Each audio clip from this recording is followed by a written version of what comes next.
Hi everyone, welcome to the Science Museum. My name's Sam, and today we're using our scientific investigation skills to investigate a balloon.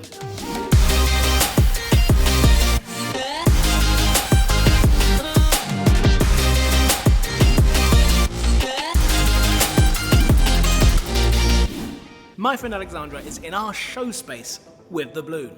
There are obvious things like the colour of it, but we are more interested in what is inside it. We know it's a gas because it's filling up all the space inside it and we can squidge it.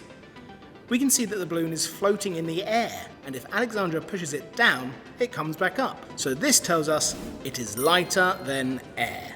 Now you may have had balloons like this at parties where if you let go they float away and everyone's very sad. Well, the gas in them is helium. But it could be another gas that we have here at the Science Museum in our balloon called hydrogen, which is sometimes used as rocket fuel. Now, there's a few different tests we could do to see which gas it is, but the main difference between helium and hydrogen is helium is inert, so it doesn't catch fire, whereas hydrogen is very flammable. So the test Alexandra's going to do is set fire to it. And she's going to be using an amazing bit of apparatus called a candle on a stick.